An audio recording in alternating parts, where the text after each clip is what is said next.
Hi there, it's June 6th, and today we start a new section in the Hebrew Scriptures of the first book of Kings.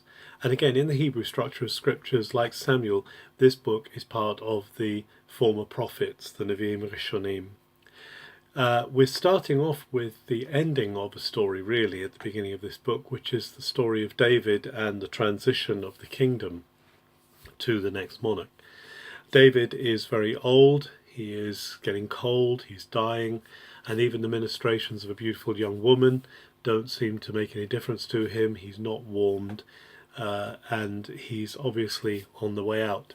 And so, as often happens at the end of a king's reign, particularly in scriptures, there are machinations going on to try and say who's going to be the next king. There are political movements, there are parties that are supporting one and supporting the other.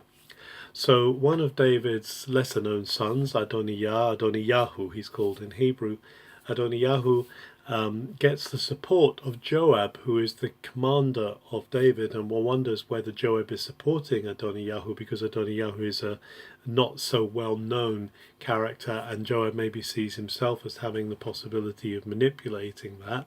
And also Aviatar, one of the priests, is supporting Adoniyahu, and so rather prematurely, before the king has died, they take him and they proclaim him king. And he calls the king's sons, but he deliberately doesn't call Solomon, and he doesn't call Zadok the priest, and there's this division that comes politically. Bathsheba, the mother of Solomon, who was the wife of Uriah the Hittite, is concerned, and she comes in to see David because, in fact, the advice of Nathan, the prophet Nathan, tells her to go in and talk to David because she has had a promise from David. David has sworn that her son Solomon would reign on the throne after David. And so Bathsheba goes in and she talks to David and says, "Didn't you promise that my son would sit on the throne?"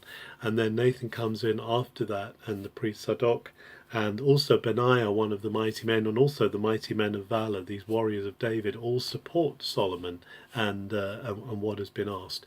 And therefore David makes this vow, this promise, and says that this promise stands, Solomon is going to be on his throne after him.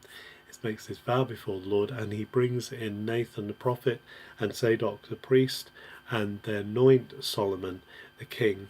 And Solomon is installed, and there's great rejoicing and there's great joy. So the noise is heard of this in Adoniyahu's camp, and they say, "What's all the noise about?" Because there's so much celebration going on. And then the news comes back that David has pointed to Solomon. David has appointed Solomon as his next in line. And Adoniyahu is now afraid, and all the people with him are afraid. They realize that they're supporting the wrong person, and they go away. Adoniyahu goes to where the altar of burnt offering is. He clings on to the horns of the altar, which was a sign of seeking mercy, and he appeals to Solomon not to kill him. Solomon actually says, he shows him mercy and allows him to go home, and he says not a hair of his head will fall. When we see the machinations, when we see the workings of human politics, it's sad that there can't be agreement, that there can't be this harmony between peoples more. But we do see Solomon at the end of this chapter showing mercy to his chief rival, his chief opponent, and he isn't going to do what so many have done before him and dispatch and kill his rival. And so we see David installing Solomon, fulfilling his vow, and we know that Solomon is going to be carrying God's heart into the next part of the story as David departs from the earth. Have a very good June the 6th.